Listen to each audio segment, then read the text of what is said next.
Hello my dear friends, you're in the Matiasheve summary channel, and today we will discuss the situation in the world on the 20th of August of 2026. Today we have a lot of very interesting updates, so let's start.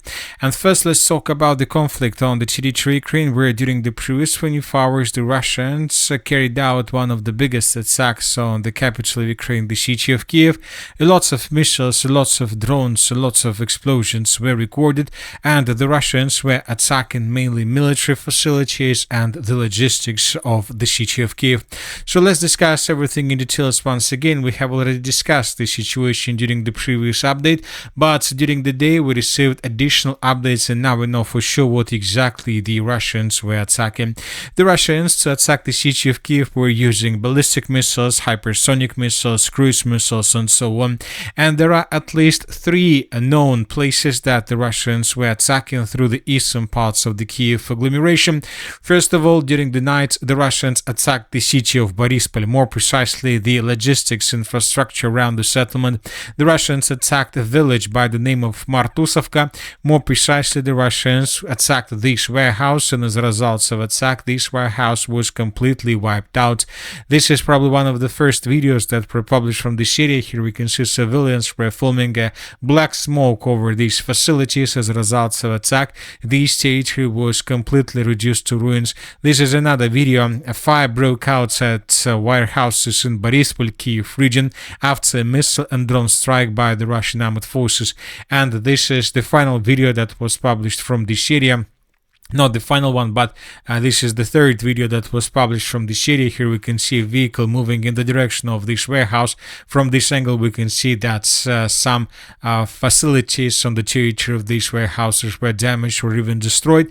And this is the video, probably this is the first video that was published this morning, and the author of this video claimed that a very big smoke over the settlement of Boryspil was recorded. So this is the first warehouse that was destroyed by the Russians as a result of the overnight attack, and not the last one. According to information we have, the Russians attacked another warehouse, but this time to the north of the city of Boryspil, and we're talking about these territories. So we can see lots of vehicles, lots of trucks, and as a result of attack, the Russians managed to wipe out this territory completely. Here we have a black smoke right after the Russians attacked this warehouse with a drone. And the sources, pro-Ukrainian sources, reported that the Ukrainians the companies and enterprises were storing products on the territories of these warehouses, products that later these enterprises were selling on the territory of the city of Kyiv. According to information we have, the Ukrainians, the city of Kyiv, had lots of problems with shelves in malls, and now we understand that the problem is going to become even bigger. Furthermore, the Russians attacked the city of Brovary, and as a result of attack, the Russians destroyed this oil base, and we have videos on this matter. For example, in this video we can see explosions that took place right after the Russians attacked this oil base, and the Ukrainians currently will have problems with products on the shelves of the city, and most likely the Ukrainians will start suffering huge problems with fuel as well. So the Russians are doing everything possible with the purpose to force the Kyiv authorities to start negotiations with Russians on the Russian terms. Anyway, let's wait and see how the things are going to develop. Because according to logic, according to pattern of previous attacks since the beginning of this year, after the Russian massive attack, usually the Ukrainians strike back. As for the previous 24 hours, the Ukrainians also attacked deep inside of the territory of Russia, and we start receiving updates on this situation yesterday in the evening. The Minister of Defense of the Russian Federation yesterday in the evening reported that during the 19th of August, the Russians intercepted and destroyed 438 drones over the territory of Russia. And as for the overnight battle, the Russians destroyed additional 726.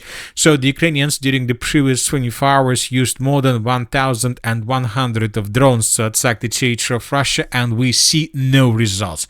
Very interesting situation, because this is already the third day in a row when the Ukrainians launched thousands of drones deep inside of the territory of Russia without results. During the day, we received just 2 or 3 videos from the territory of the city by the name of Nizhnekamsk. The Ukrainians made an attempt to attack the Nizhnekamsk coal refinery, and this video was published by locals. Civilian and the local sources published the video where we can see probably smoke over the Nizhnekamsk coal refinery, but during the day nobody confirmed whether the Ukrainians managed to deal significant damage to this facility or not. But once again, the Ukrainians carried out this massive attack during the Russian overnight attack, so which means that the most powerful attack from the Ukrainian side we should expect during the upcoming night between the 20th and the 21st of August of 2026, of course, if the Ukrainians still have capabilities.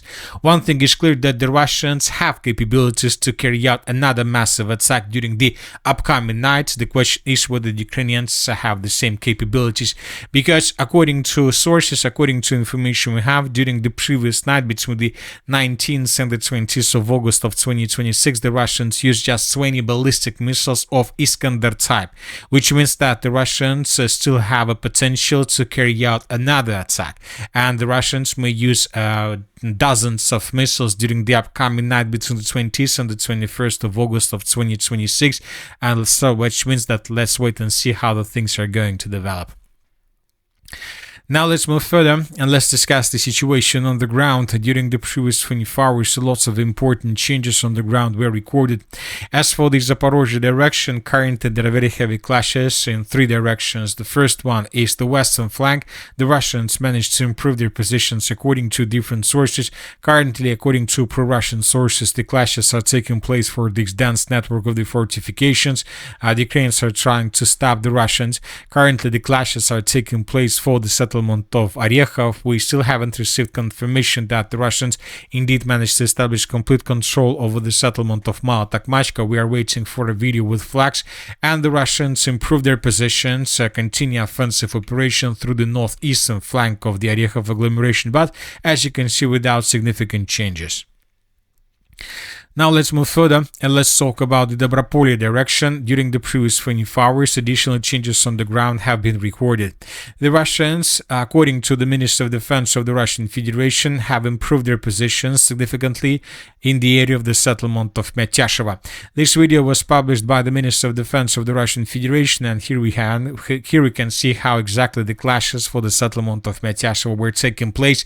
The Minister of Defense of the Russian Federation stated that the Russians took under complete control of the settlement, and based on this report we have adjusted the map, and these are the changes on the ground between the previous 3 days. So this is the end of the 17th of August.